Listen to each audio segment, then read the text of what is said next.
Yes, example of the find the energy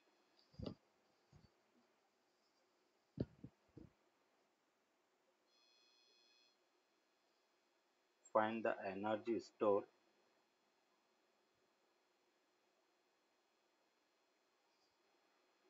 in the magnetic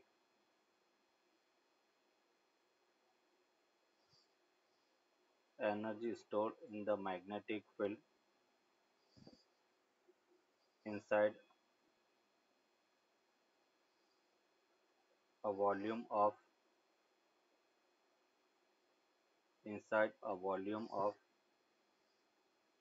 1 millimeter cube at a distance of 10 centimeter from a long wire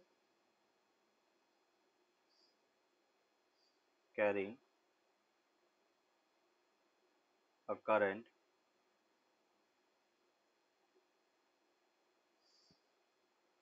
of 4 ampere। ये question है। 4 ampere का अपन कह रहे कि current है, उसमें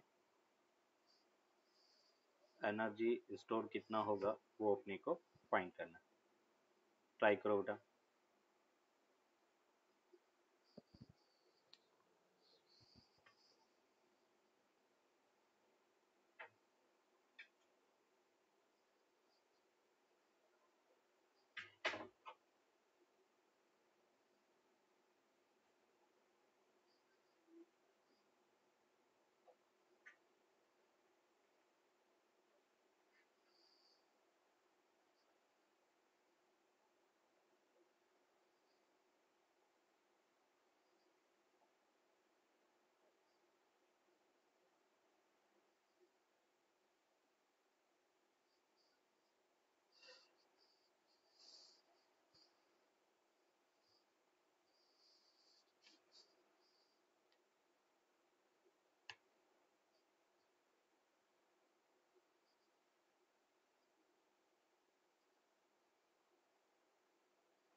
देखो बेटा, एनर्जी क्या होगा?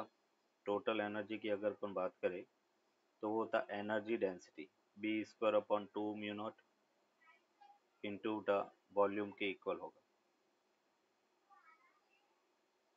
B square upon 2 mu not into volume. Uh, yes बेटा। is it 2.5 into 10 to the power minus 14 joules? -14 की जगह -11 जूल आएगा। देखो चेक करते हैं। बी की वैल्यू अपन पहले कैलकुलेट करें बेटा, तो mu naught I upon 2 pi x के इक्वल होगा। और वॉल्यूम अपने पास क्या है? तो वॉल्यूम दिया हुआ है 1 मिलीमीटर क्यूब, उसको हम लिख सकते हैं 10⁻⁻⁶ मीटर क्यूब। ये वॉल्यूम रख देखते बेटा। तो टोटल एनर्जी बी को अपने लिखा mu naught I upon 2 pi x उसका whole square into 10⁻⁻⁶ upon 2 mu naught. अभी वैल्यू रखेंगे। म्यू नॉट का स्क्वायर, एक म्यू नॉट से म्यू नॉट कैंसिल आउट, तो mu naught I square upon 4 2 8 pi square x square into 10⁻⁻⁶ हो गया। Mu naught को आपने लिखा 4 पाई 10⁻⁻⁷ आई की वैल्यू गिवन है 4 एम्पियर, तो 4 का स्क्वायर 16, ये 8 हो गया, फिर पाई का स्क्वायर हो गया, एक्स 10 सेंटीमीटर तो 0.1 उसका स्क्वायर 0.01 हो गया, इंटू 10⁻⁻6 हो गया। तो यहाँ से 8 टू द 16 हो गया, एक पाई से पाई कैंसिल आउट हो गया, मीन्स यहाँ से 4 to the 8 upon pi into 10⁻, ये 100 हो गया, 10⁻², तो -7 और 10⁻⁻6 -13, तो -11 आ गया, और 8 डिवाइड बाई 3.14 इंटू 10⁻⁻11, तो यहाँ पर 3 टू द 6 हो गया, 2.54 इंटू 10⁻⁻11 जूल के इक्वल होगा। ये इसका आंसर। इनका आंसर रॉन्ग दिया हुआ है, -14 -11, सॉरी -14 आएगा, -11 सही है बेटा, नोट कर दिया। Done sir. चलो नेक्स्ट एडिंग लगाओ।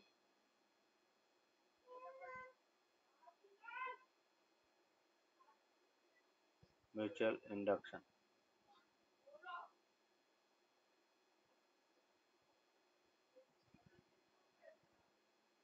म्यूचुअल इंडक्शन ये अपन देख रहे। अभी म्यूचुअल इंडक्शन है क्या, तो द अपीयरेंस, इसको बेटा अपन डिफाइन करेंगे, the appearance of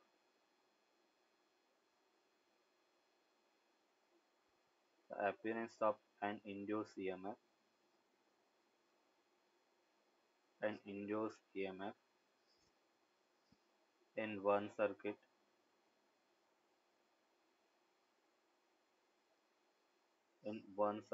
due to change in the magnetic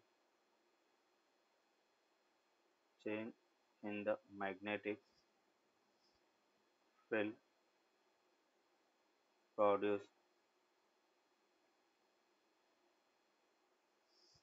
produced by a nearby circuit is called mutual inductance.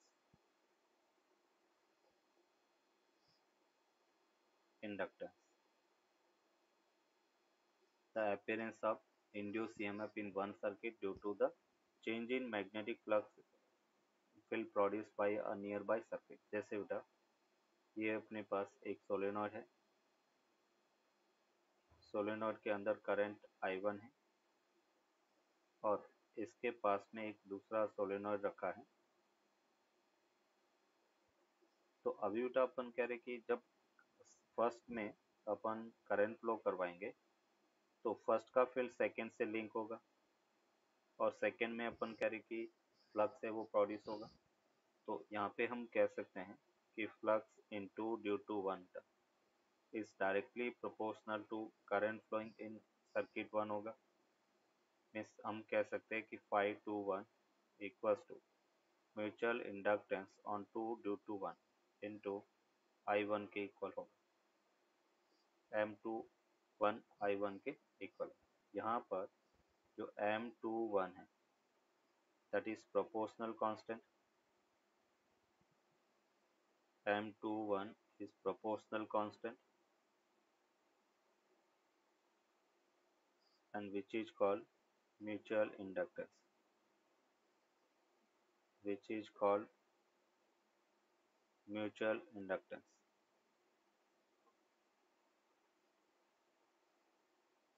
mutual inductance, proportional constant which is called mutual inductance। तो M21 को हम देखेंगे flux on 2 due to 1 upon the current I1, तो ये definition 1 हो गया। क्या होगा इसका ऐसा यूनिट,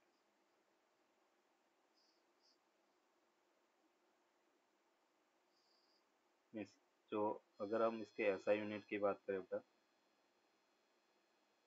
तो एसआई यूनिट होगा वेबर पर एम्पियर, और उसी को अपन हेनरी कहेंगे,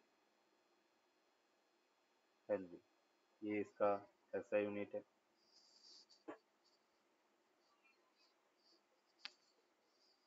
दूसरा बेटा अपन बात करते हैं कि mutual inductance,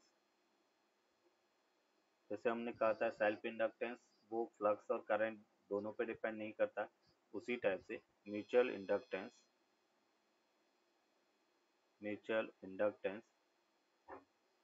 does not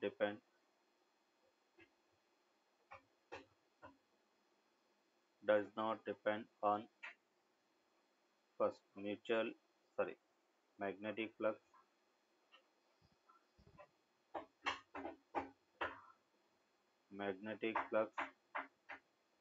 and second अपन कहेंगे flowing current, mutual magnetic flux और फ्लोइंग करंट। तो म्यूचुअल इंडक्टेंस किस किस पे डिपेंड करता है, तो हम कहेंगे म्यूचुअल इंडक्टेंस डिपेंड्स ऑन, एक तो अपन कहेंगे shape and size of the circuit, shape and size of the coil. दूसरा अपन कहेंगे मीडियम, और तीसरा एक चीज और पे डिपेंड करेगा, दैट इज ओरिएंटेशन, उनको कैसे रखा गया है, आल्सो डिपेंड्स ऑन ओरिएंटेशन। तो अभी अपन यहाँ पर जैसे हमने कहा कि म्यूचुअल इंडक्टेंस M21 वो 5 to 1 अपॉन I1 के इक्वल होगा, मतलब हम यहाँ पर मैथमेटिकली कह सकते हैं the mutual inductance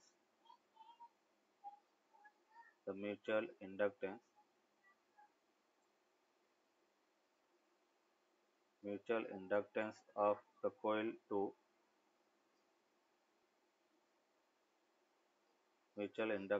the coil 2 due to 1 is equal to the magnetic flux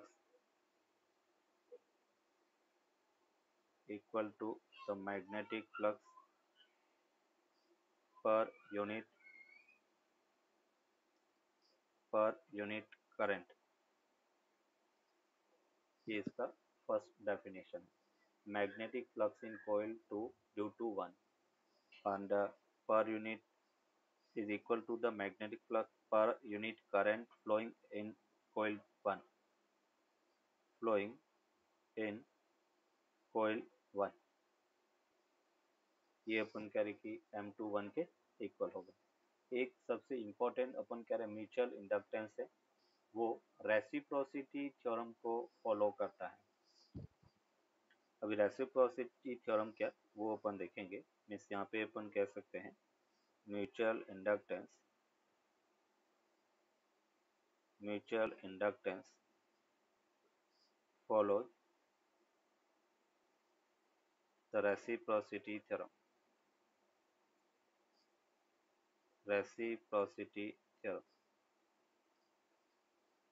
follows the reciprocity theorem।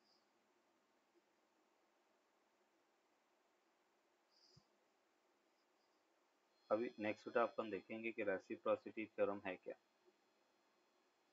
Reciprocity theorem,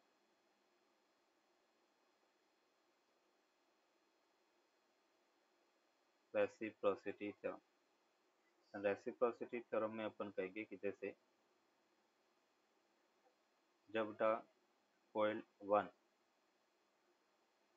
उसमें करंट I1 फ्लो कर रहे हैं, coil 1 में करंट I1 है, तो यहाँ पे अपन कह रहे हैं कि 1 के कारण 2 में बेटा म्यूचुअल इंडक्टेंस, तो जो M21 है वो होता है 5 to 1 upon the current I1।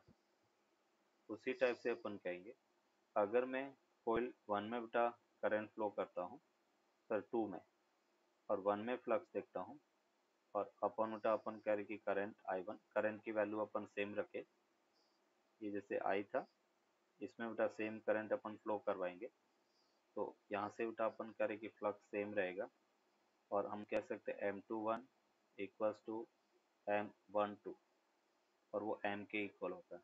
इसी को रेसिप्रोसिटी थ्योरम कहेंगे, इसी को अपन रेसिप्रोसिटी थ्योरम कहेंगे। 2 के कारण 1 में इफेक्ट देखे, या 1 के कारण 2 में इफेक्ट देखे, तो उसी को अपन रेसिप्रोसिटी थ्योरम कहेंगे, that is called reciprocity theorem. इसलिए अपन चाहे phi21 फाइंड करें या phi12, m की वैल्यू दोनों के लिए सेम रखेंगे। अभी बेटा अपन कह रहे कि जैसे हमें m इक्वल्स टू क्या मिला था, m इक्वल्स टू हमने कहा phi2 अपॉन I1 था, या सॉरी phi2 को अगर अपन देखें, मैग्नेटिक फ्लक्स इन कोयल 2, वो हमें मिला MI1, करंट इन कोयल 1। इसको t के रेस्पेक्ट में डिफ्रेंशिएट करें बेटा, d phi2 by D T equals to m d I1 by D T, दोनों तरफ माइनस से मल्टीप्लाई करें, minus d phi2 by D T equals to minus m d I1 by D T के equal. मतलब हम कह सकते हैं कि E2 वो बेटा minus m d I1 by D T के इक्वल होगा। ये अपन करें कि इंड्यूस EMF इनटू वो minus m d I1 by D T के इक्वल होगा। तो अगर म्यूचुअल इंडक्टेंस दे रखा है और अपने को E2 की वैल्यू फाइंड करना, तो हम minus m d I1 by D T लिख सकते हैं।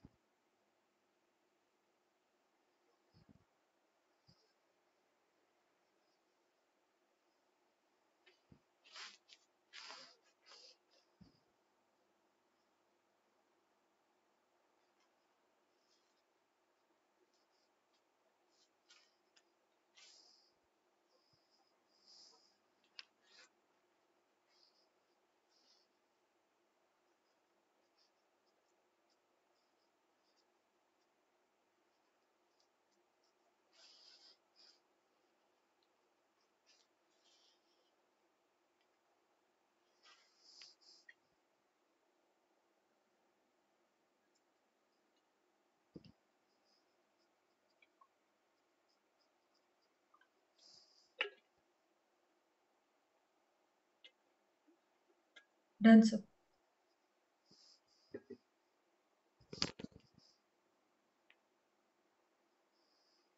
नेक्स्ट बेटा अपन देखेंगे म्यूचुअल इंडक्टेंस,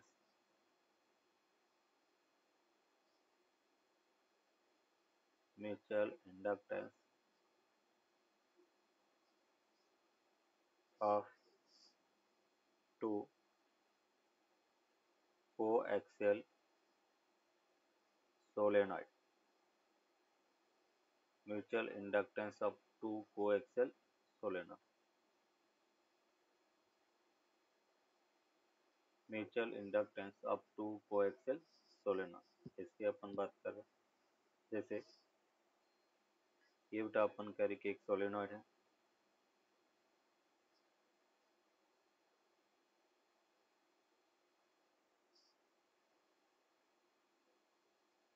ये दूसरा सोलेनॉइड है, दोनों अपन कह रहे कि कोएक्सियल है। इसमें करंट बेटा I1 फ्लो हो रहा है। फर्स्ट जो सोलेनॉइड है उसमें नंबर ऑफ टर्न्स N1 है, सेकेंड में बेटा नंबर ऑफ टर्न्स N2 है, दोनों अपन कह रहे कि क्रॉस सेक्शन A के इक्वल है, और ये बेटा अपन कह रहे कि लेंथ दोनों का सेम L के इक्वल है। तो अभी अपन कह रहे कि मुझे M फाइंड करना बेटा, M को अपन क्या लिखेंगे, phi2 अपॉन I1, phi2 को क्या लिखेंगे N2 इंटू बेटा B1 into area A upon I1, ये अपने पास है। B1 बेटा फर्स्ट के कारण फील्ड है, क्योंकि करंट फर्स्ट में फ्लो हो रहा है, और उसको अपन कह सकते हैं म्यू नॉट म्यू नॉट, ये बेटा अपने का N1 A mu naught Ni, mu naught N1, ये बेटा अपन करेंगे आई अपॉन एल के इक्वल होगा। ये वैल्यू अपन रखेंगे तो म्यूचुअल इंडक्टेंस बेटा अपने को मिला mu naught N1 N2 A upon L के इक्वल होगा। ये करंट I1 था, I1 से I1 कैंसिल आउट हो गया, तो ये म्यूचुअल इंडक्टेंस है mu naught N1 N2 A upon L के इक्वल होगा। दूसरा अपन इसको ऐसे भी कह सकते हैं, एल से मल्टीप्लाई और एल से मैं डिवाइड कर लेता था। ये जैसे एल से मैंने मल्टीप्लाई और एल से डिवाइड कर दिया, तो एक दूसरा फॉर्मूला अपन इसको ये भी कह सकते हैं म्यू नॉट, ये हमने कहा N1 by L into N2 by L into A L, और ये अपने पास pi R square L. Means इसको अपन लिख सकते, ये अपने पास mu naught N1 N2 two concentric circular coil, उसके कारण म्यूचुअल इंडक्टेंस क्या होगा वो बेटा अपन फाइंड करेंगे। जैसे ये बेटा अपन कह रहे कि एक कोयल है, ये कॉन्सेंट्रिक दूसरी कोयल है, ये बेटा रेडियस कैपिटल आर है, इसकी रेडियस स्मॉल आर है, और small R is very very less than capital R, ये अपने को दिया हुआ है। और अपने को बेटा फाइंड करना है म्यूचुअल इंडक्टेंस, तो हम क्या करेंगे, सपोज बेटा जो बाहर वाली जो कोयल है उसमें करंट अपन कह रहे कि I1 फ्लो हो रही है, तो म्यूचुअल इंडक्टेंस को अपन लिखेंगे flux in coil 1 current in 1 term. Flux को अपन क्या लिखेंगे B1 इंटू बेटा एरिया A2 अपॉन I1 के इक्वल होगा। B1 को हम क्या लिख सकते हैं, B1 को हमने लिखा म्यू नॉट इंटू अपन कह रहे कि I1 अपॉन 2R, एरिया को अपन लिखेंगे A2 पाई स्मॉल आर का स्क्वायर। तो म्यूचुअल इंडक्टेंस अपने को मिला म्यू नॉट, और ये हमने लिखा I1 अपॉन 2R, एरिया को अपने लिखा पाई आर स्क्वायर इंटू I1, मतलब हम इसको कह सकते हैं mu not pi R square upon 2R के इक्वल होगा। मीन्स यहाँ पे अपन कह सकते हैं कि mutual inductance R square upon capital R उसके डायरेक्टली प्रोपोर्शनल होगा।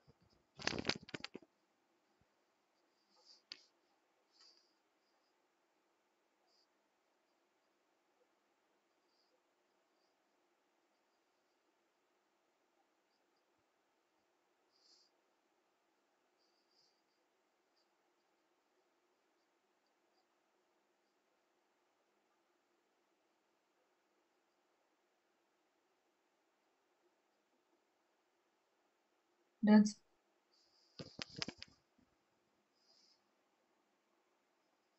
अभी अपन देखेंगे mutual inductance,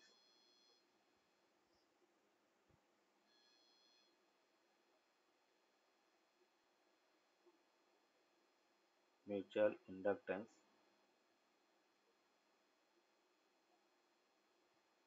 of two concentric square loop, two concentric square loop. जैसे हम कह रहे कि एक का एवटा स्क्वायर है और दूसरा अपन कह रहे कि सेंटर पर हमने रखा कॉन्सेंट्रिक स्क्वायर लूप है, सेंटर दोनों का सेम है, इसका अपन कह रहे कि लेंथ एल के इक्वल है, ये बेटा अपन कह रहे कि स्मॉल एल के इक्वल है। ये बेटा अपन कह रहे कि म्यूचुअल इंडक्टेंस फाइंड करना, हम क्या करेंगे, आउटर लूप है उसमें करंट I1 फ्लो किया, और इसके कारण बेटा स्क्वायर लूप के कारण अगर हम इसके सेंटर पर फिल की बात करें तो M को अपन लिखेंगे फाई टू अपन बेटा I1 के इक्वल होगा। फाई टू को अपने लिखा P1 into area A2 upon I1। B1 मतलब सेंटर पर फील्ड देखे तो वो था 2√2 mu not I1 upon pi side length L के इक्वल था। एरिया A2 उसको हम लिख सकते हैं L स्क्वायर रूट। तो यहाँ से अपने को मिला M equals to 2√2 mu not L square upon pi L के इक्वल होगा। इस mutual inductance L square upon capital L के डायरेक्टली प्रोपोर्शनल होगा। यहाँ पर L इनर स्फीयर की अपन कह रहे कि लेंथ एंड इनर स्क्वायर की लेंथ है और कैपिटल L आउटर जो स्क्वायर है उसकी लेंथ L है।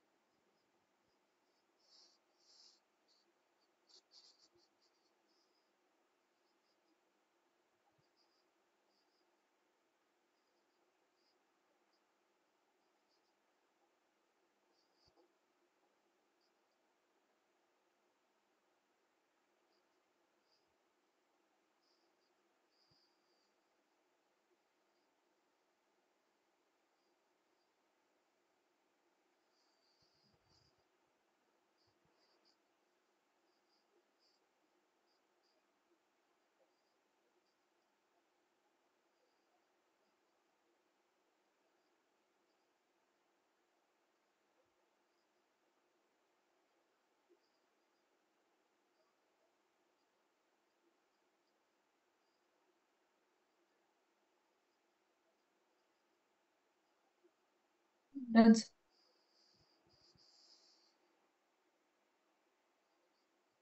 अभी अपन देखेंगे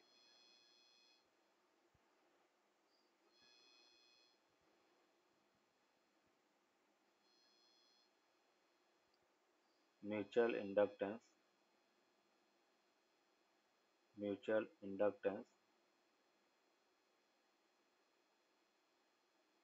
in terms of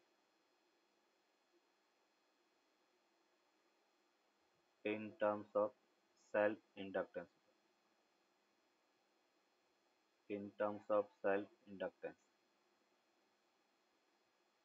L1 and L2 दो कोयल हैं और उसका अपन कह रहे हैं कि self inductance L1 and L2 है और उसका म्यूचुअल इंडक्टेंस फाइंड करना। जैसे यहाँ पे बेटा अपन कह रहे कि ये दो कोएक्सियल अपन कह रहे कि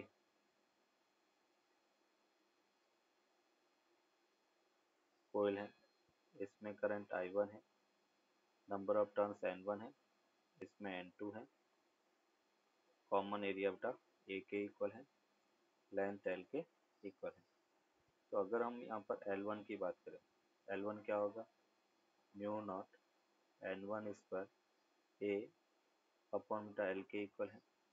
अगर हम सेकेंड कोयल का म्यूचुअल इंडक्टेंस देखें, mu naught N2 square A upon L के इक्वल है। Equation 1, equation 2। अगर हम म्यूचुअल इंडक्टेंस की बात करें तो अभी हम क्या करें, पहले इक्वेशन 1 और 2 उसको मल्टीप्लाई कर रहे हैं। तो यहाँ पे अपने का L1 L2 और वो हमें मिला mu naught N1 square A upon L into mu naught N2 square A upon L के इक्वल होगा।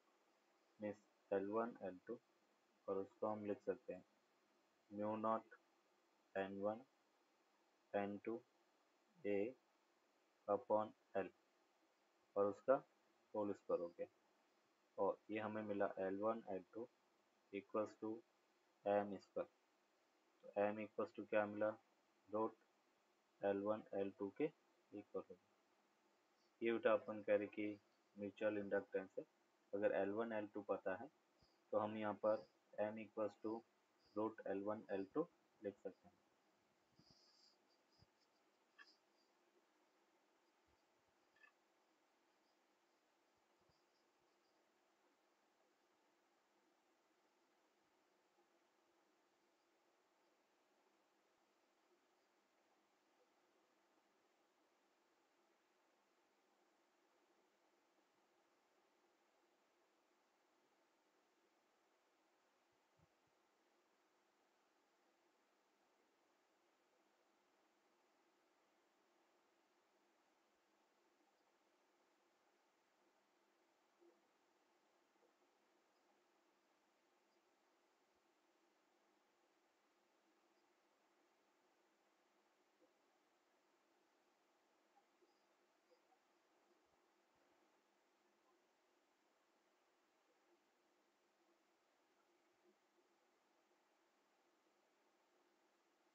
magnetically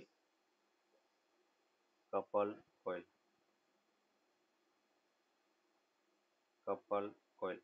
to magnetically coupled coil, और वो क्या होगा, तो हम ये कह सकते हैं m equals to k root L1 L2 के इक्वल होगा। जो k है उसको अपन कहेंगे coupling factor, k is called coupling factor, coupling factor.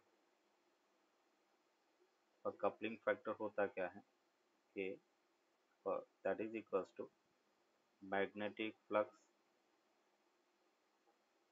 magnetic flux linked with secondary coil, with secondary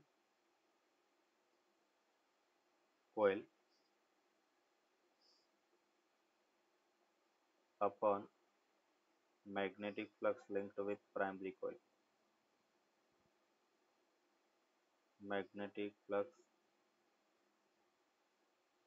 linked with primary coil,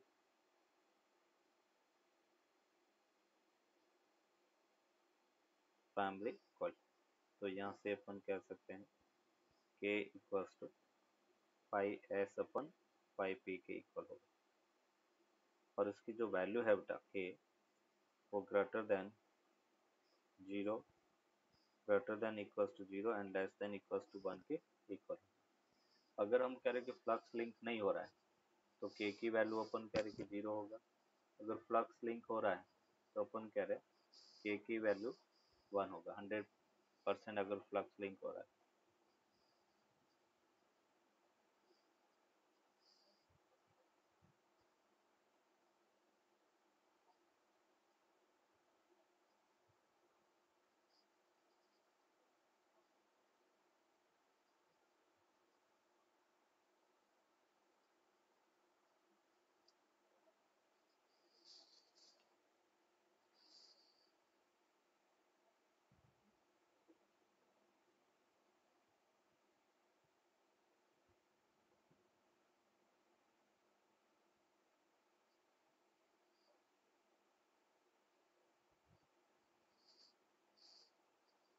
done.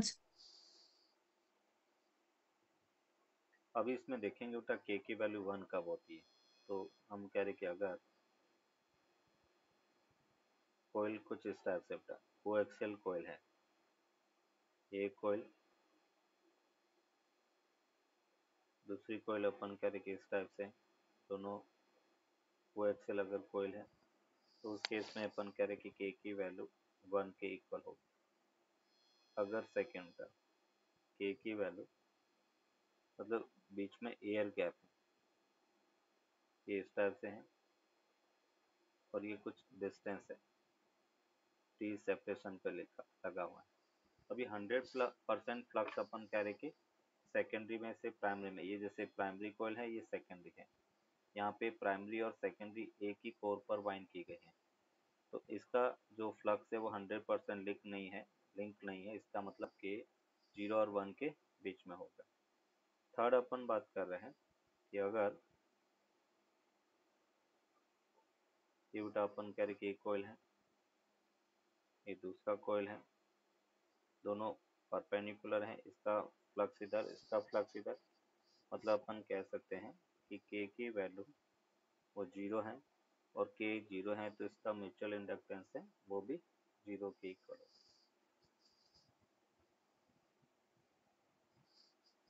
अगर इस type से भी सिचुएशन दे रखा है, जैसे अपन कह रहे कि ये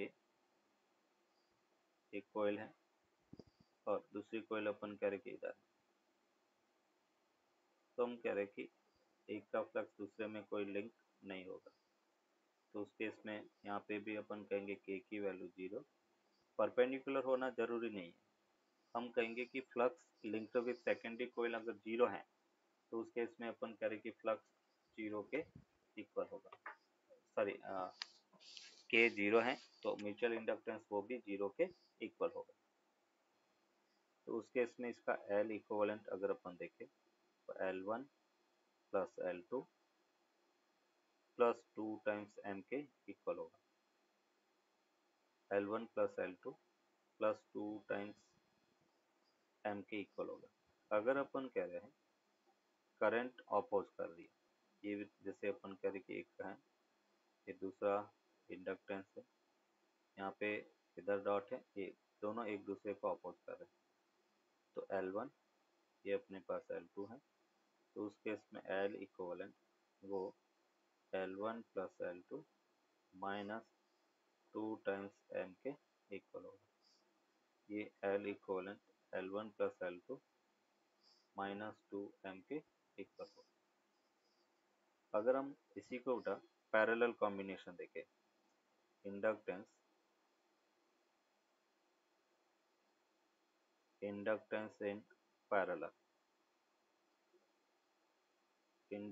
इन पैरेलल कॉम्बिनेशन, जैसे यहाँ पे अपन कह रहे कि फर्स्ट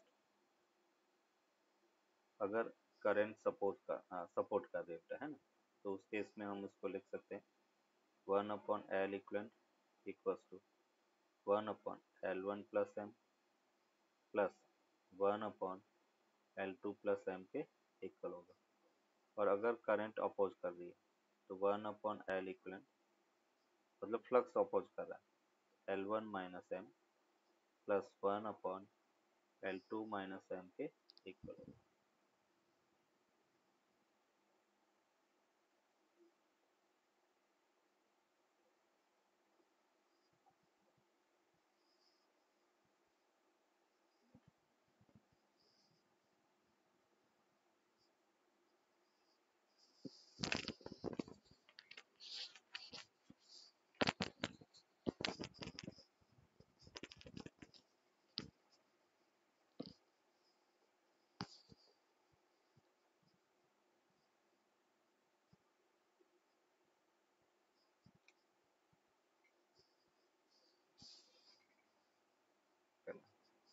सोलेनोइड हैज, देखो गिवन क्वांटिटी पहले अपन लिख लेते हैं, नंबर ऑफ टर्न्स बटा N1 वो 2000 है,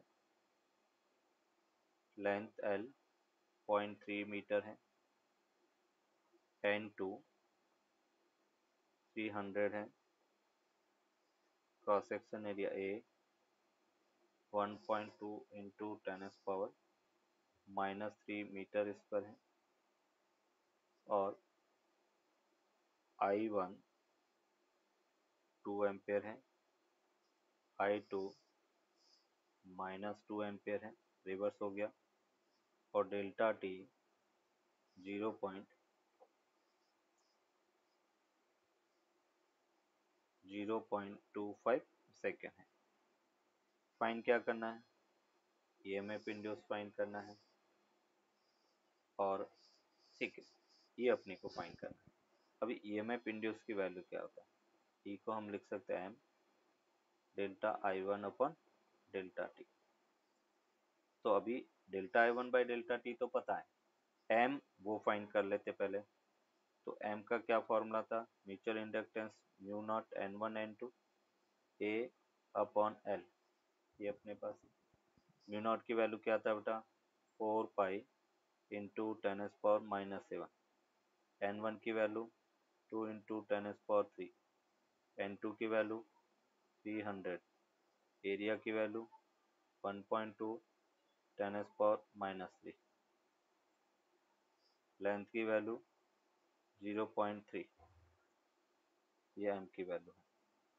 और इसको अपन सॉल्व करेंगे तो 4 pi into 2 into 3 1.2 divide by 0.3, decimal से डेसिमल कैंसिल आउट, 4 हो गया, 10 पावर -7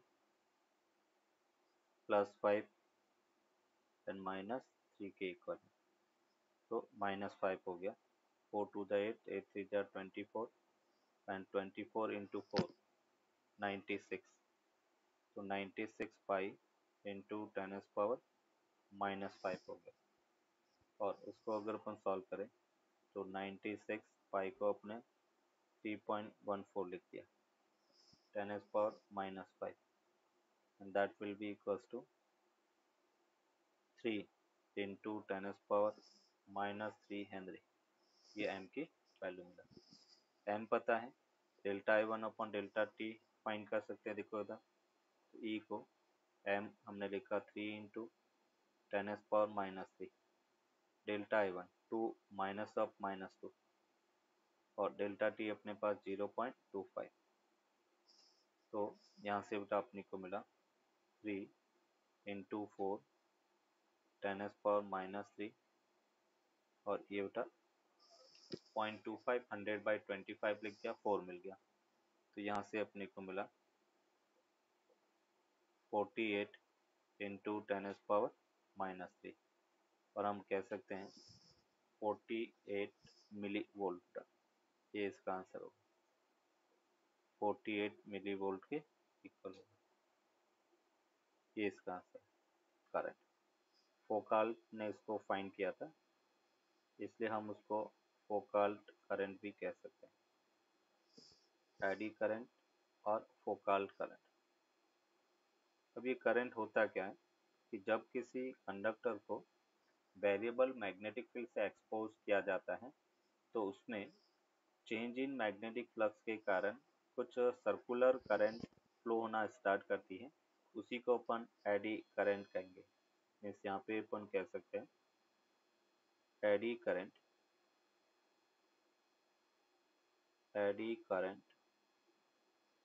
और electric current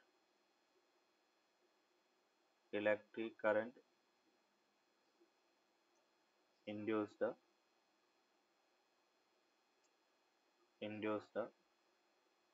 in conductor when a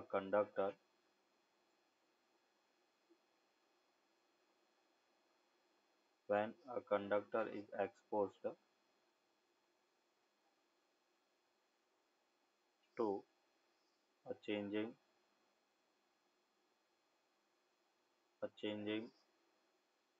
magnetic field।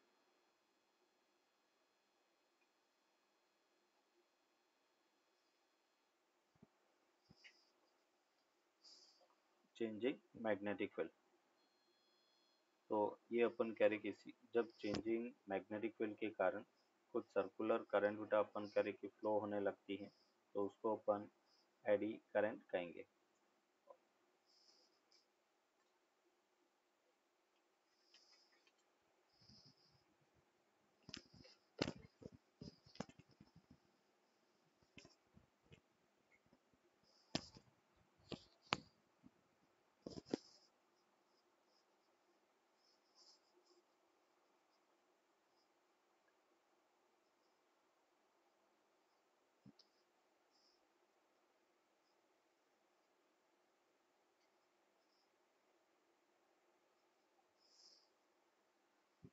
जैसे बेटा अपन कह रहे, हम ये कह रहे कि एक मेटल शीट है, ये जैसे अपन कह रहे कि मेटल शीट है और इस मेटल शीट में कुछ इस तरह से बेटा अपन कह रहे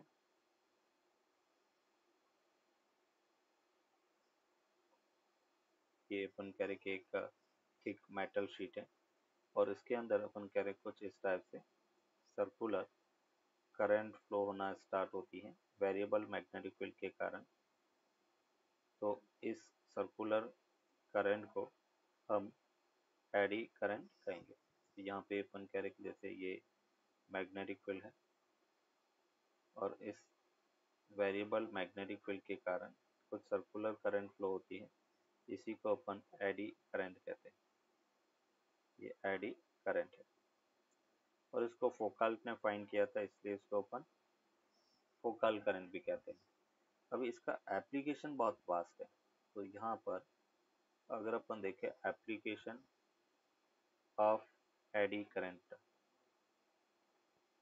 application of eddy current,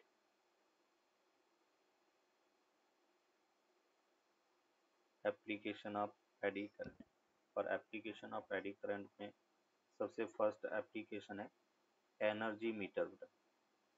electric meter जो आते हैं, अभी तो इलेक्ट्रॉनिक्स मीटर आ गए, बट पहले जो अपन कह रहे कि सर्कुलर रिंग घूमती थी, उसके अंदर जो मीटर होते थे वो एडी करंट प्रिंसिपल पे वर्क करते थे। करंट एडी करंट होती थी, मेटल एक डिस्क लगी रहती थी, उसमें एडी करंट के कारण वो रोटेट करती थी और उससे कनेक्टेड एक रिंग है वो घूमती थी, उसके कारण डिजिट बढ़ते रहते थे। तो ये अपन कह रहे कि एनर्जी मीटर है, जिसे अपन KWH मीटर भी कहते हैं। KWH meter, kilowatt hour meter, energy unit measure करने का काम करता है। सेकेंड अपन बात करेंगे इंडक्शन फर्नेस।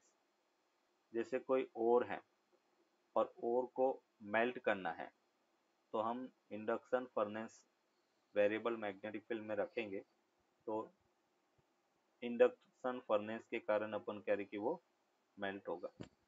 थर्ड अपन बात करेंगे इलेक्ट्रिक ब्रेक। जैसे हम कह रहे ट्रेन के अंदर जो ब्रेक होते हैं उसके अंदर इस एडी करंट कॉन्सेप्ट है उसका यूज किया जाता है। फोर्थ अपन कहेंगे स्पीडोमीटर। स्पीडोमीटर स्पीड मेजर करने का जो मीटर है वो भी एडी करंट प्रिंसिपल पे वर्क करता है। अभी तो सब इलेक्ट्रॉनिक्स डिवाइस हो गए हैं, बट पहले अपन कह रहे मैनुअली जो मीटर होता था, डिजिट घूमती थी व्हील घूमने से, तो वो एडी करंट प्रिंसिपल पे वर्क करते थे। इंडक्शन मोटर है, इंडक्शन मोटर। सिक्स अपन कहेंगे electromagnetic damping. Electromagnetic damping,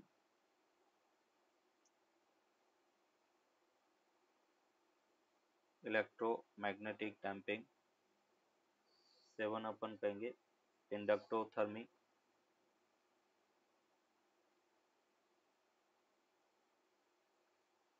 inductothermy. और एट, चलो ये सभी अपन कह रहे कि एडी करंट के एप्लीकेशन है। ज़्यादा डिटेल नहीं पूछते हैं, पहले शॉर्ट नोट्स के फॉर्म में पूछा जाता था बट अभी सिलेबस से हटा दिया है। बट एक अपने को आइडिया होना चाहिए, क्योंकि जब हम ट्रांसफार्मर पढ़ेंगे तो ट्रांसफार्मर के अंदर एडी करंट लॉसेज अपन देखेंगे, और हमें अगर यही पता नहीं कि एडी करंट होता क्या, तो फिर लॉसेज का कोई मीनिंग अपने को पता नहीं चलेगा। इसलिए हल्का सा ब्रीफ आइडिया आपने यहाँ पे लिया कि एडी करंट किसे कहते हैं और उसका एप्लीकेशन क्या क्या हो सकता है।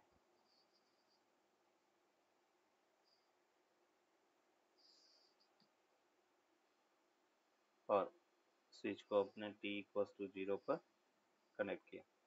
ध्यान से देखना, अभी बेटा अपन कह रहे जैसे हम कनेक्ट करेंगे इसमें करंट I फ्लो हो रहा है, तो हम यहाँ पर कह सकते हैं कि ये में बेटा E minus I into R minus L D I by D T के इक्वल होगा। इक्वल्स टू बेटा अपन करेंगे 0, तो हम ये कह सकते हैं कि L D I by D T equals to E minus I R के equal.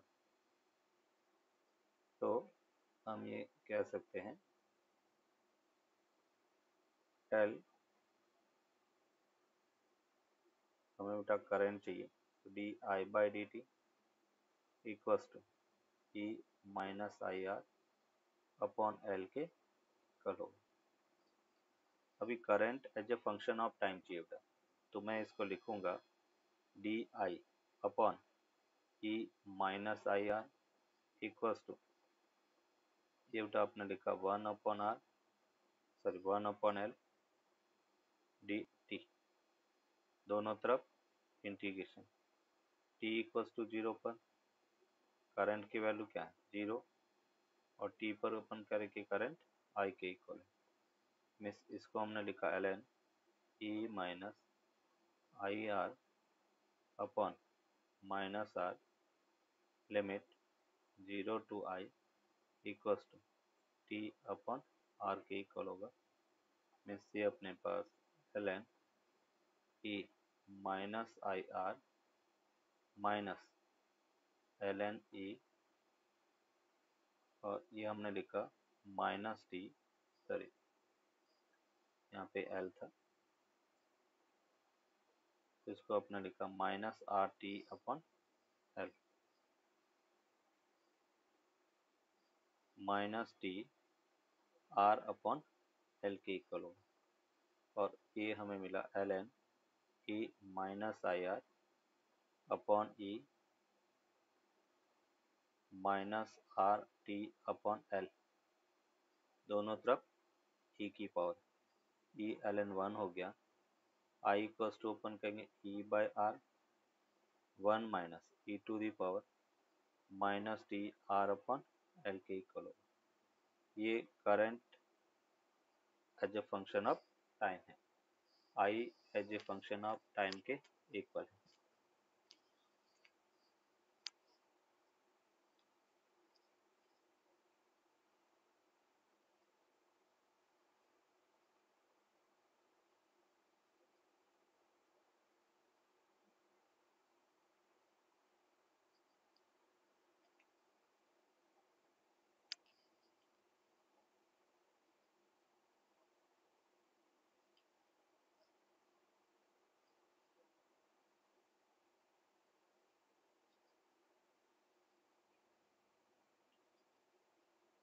Answer.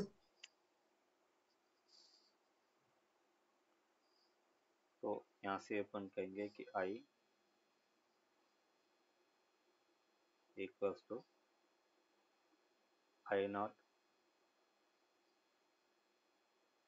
E upon R 1 minus e to the power minus T R upon L के इक्वल है। और उसको हम लिख सकते हैं I equals to I naught 1 minus e to the power minus T by two L. ये अपन कह रहे कि current at any time T है। आई नॉट जो है वो ई बाई आर के इक्वल है और उसको अपन कहेंगे maximum current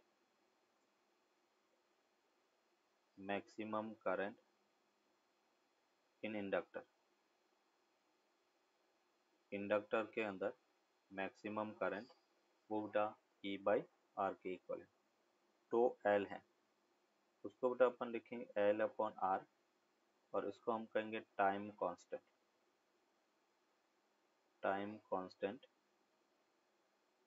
of R L circuit. जैसे बेटा आरसी सर्किट का टाइम कांस्टेंट अपने देखा था, वो क्या था आर इंटू सी, और इसका टाइम कांस्टेंट है वो अपन कह रहे कि एल अपॉन आर के इक्वल है। तो ये अपन कह रहे कि टाइम कांस्टेंट है। अगर करंट का टाइम के साथ में बेटा ग्राफ देखे, ये अपन कह रहे आई ये टी है, टी इक्वल्स टू जीरो पर करंट जो है वो आई नॉट के सॉरी जीरो के इक्वल होगा, और टी इक्वल्स टू इन्फिनिटी पर करंट है वो मैक्सिमम होगा, I equals to I not. मतलब अपन कह रहे कि ये इस टाइप से इसका कर्व होगा, I equals to T equals to infinity पर मैक्सिमम है, आई जीरो। इसका मतलब क्या हो गया, टी इक्वल्स टू जीरो पर जो इंडक्टर है वो ओपन सर्किट की तरह बिहेव करेगा, और टी इक्वल्स टू हम कह रहे हैं कि इन्फिनिटी पर वो शॉर्ट सर्किट की तरह बिहेव करेगा।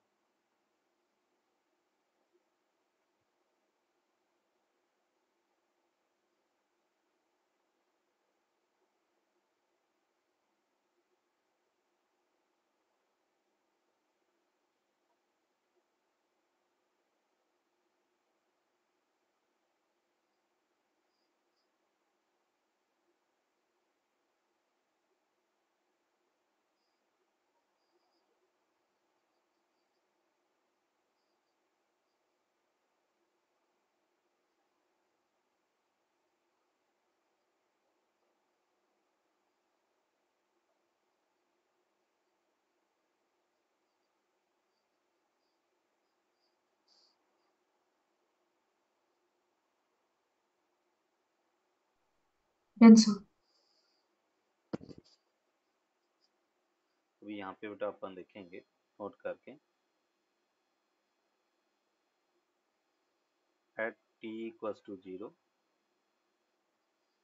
करंट आई बेटा जीरो है। इसका मतलब inductor behaves like open circuit, inductor behaves like open circuit,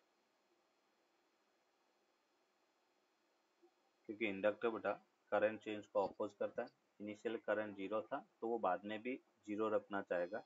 मतलब हम कह सकते हैं कि सर्किट जो इंडक्टर है उस इंडक्टर को हम ओपन कर लेते हैं, उसमें से कोई भी करंट फ्लो नहीं होगा, ये इसका इक्विवेलेंट हो गया। अगर हम बात करें t इक्वल्स टू इन्फिनिटी तो I है वो मैक्सिमम है, आई नॉट के इक्वल है, उसमें अपन कहेंगे inductor behaves like short circuit.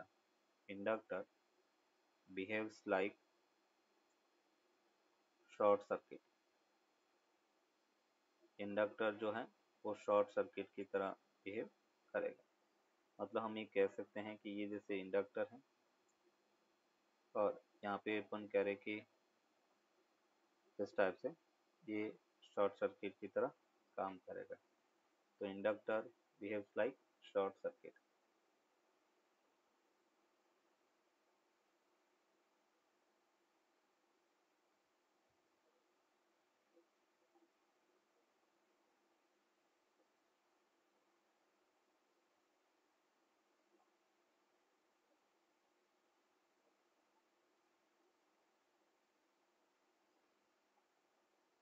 Answer.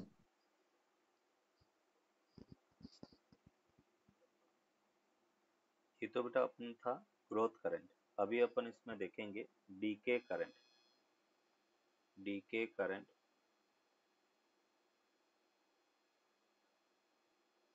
In L R circuit. Decay current in L R circuit. L R circuit में डीके करंट क्या होगा वो बेटा अपन यहाँ पर देखेंगे। टाइम के साथ में किस टाइप से अपन कह रहे कि करंट डीके होता है वो अपन देखें। जैसे ये हम कह रहे कि एक बैटरी ऑफ ईएमएफ ई है, ये बेटा अपन कह रहे कि स्विच S1 है, ये अपन कह रहे कि एक S2 है। पहले हमने S1 को कनेक्ट किया, इसमें बेटा करंट फ्लो हो रही थी,